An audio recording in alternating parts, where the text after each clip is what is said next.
Hello everyone, my name is Katelyn Diamond, and today I'm going to talk about one of my favorite movies of all times, which just happens to be Mean Girls.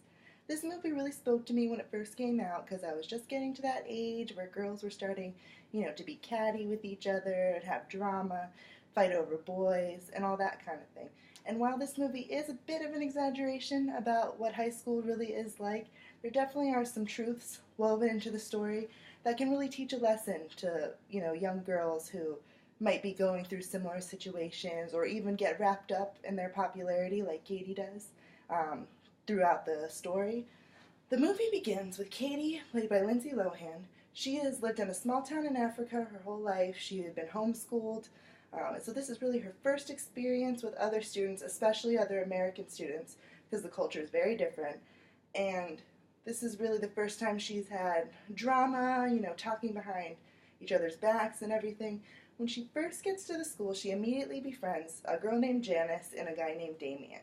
And they seem to be on the lower side of the spectrum of popularity. They are kind of in the weirdo, kind of nerd group, but they seem very nice, and she immediately clicks with them. Eventually, she comes in contact with three girls named Gretchen, Karen, and Regina, who are the most popular girls in the school. Regina seems to be the meanest mean girl, and she is considered the queen bee of the school. They immediately take a liking to Katie because I guess her appearance, something, attracted them to her.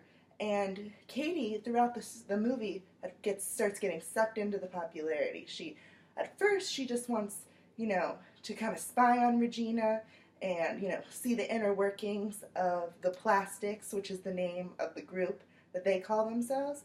But eventually she ends up getting, sucked into all of it. She starts being mean to her original two friends, Janice and Damien.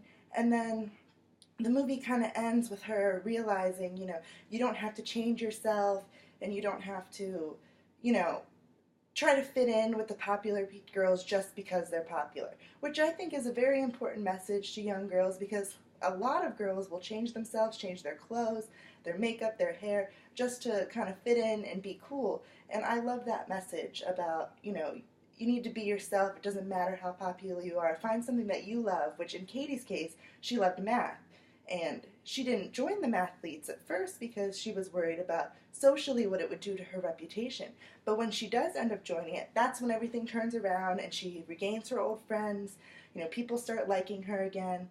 And she finally does get the guy that she wants just by being herself, not by being a clone of Regina. Also, I like the story because it's kind of, the secondary plot line is like the rise of the nerds. It kind of shows that, you don't have to be the most attractive, the most popular, the most wanted by boys, girls, and the girl in the school to be happy, because at the end, Janice, she rises in the ranks of popularity, and at the end it shows that, kind of the downfall of like the clique culture, and I really like that because I was never popular in high school, so it kind of gives you some confidence knowing that, you don't have to be the most popular girl in school to end up happy and have friends and all of that. So that's one of the reasons why I like this movie. And I hope if you haven't seen it, you'll go watch it because it's definitely worth the watch. It's pretty funny, it's a comedy, but it also has some good life advice. So thank you for watching.